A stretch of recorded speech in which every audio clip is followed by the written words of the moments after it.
Well, lawmakers again today grilled FDA Commissioner Robert Califf over the baby formula shortage. Now, yesterday he admitted the agency was, quote, too slow to act. Joining us now to discuss more, Congressman Mark Green. Congressman, great to see you again. Thank you for being here. Appreciate it. You know, this is the first time I ever remember this administration admitting responsibility for anything that goes wrong. But having said that, I'm wondering if Dr. Califf is a fall guy here, because I think he was actually finally confirmed on February 15th, which was actually after the worst of this had happened. So is he being the fall guy for a more systemic problem? I think they want to make him the fall guy. The problem is that it took over a year for President Biden to pick someone to lead the FDA. And as you mentioned, I think in a previous monologue, it took them 8 months to get the whistleblower report up to the chain of command. And that is a systemic failure and a failure of leadership, which they didn't have because the president didn't appoint someone. And it all comes down, I think, to this. I mean, just about every problem that we have where you can pinpoint it to this administration comes down to their far too great faith in the power of the government to solve problems, to arrange the economy, et cetera. As Ronald Reagan used to say, the government's not the solution, it's the problem.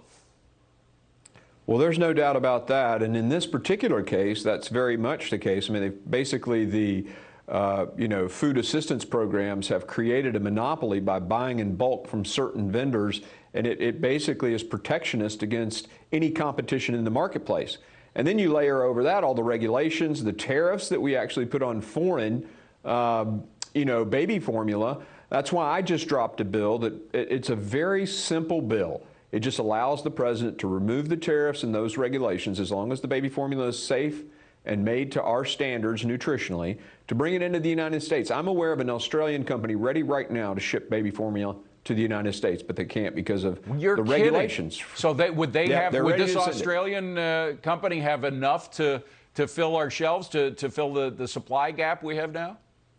They have tons of baby formula and they're ready to ship it. And all we need to do is change the regulations. The tariffs, the restrictions that create a monopoly inside our own country.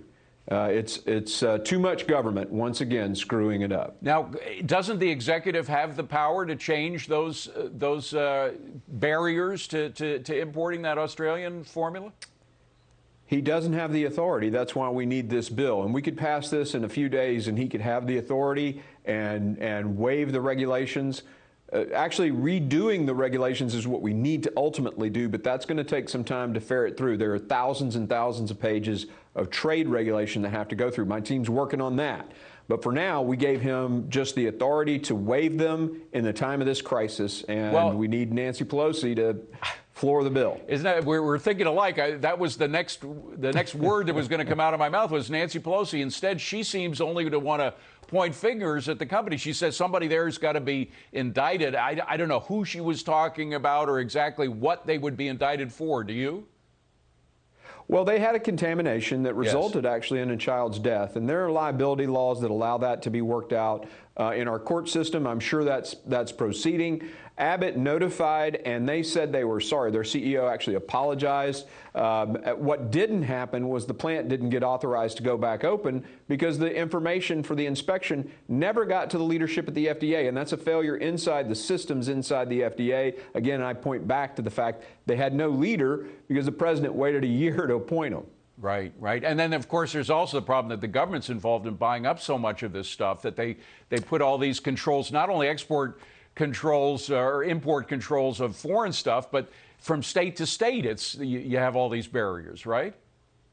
Yeah, that's exactly right. The way we buy for our food assistance programs creates an advantage to those companies and basically, essentially, no competition.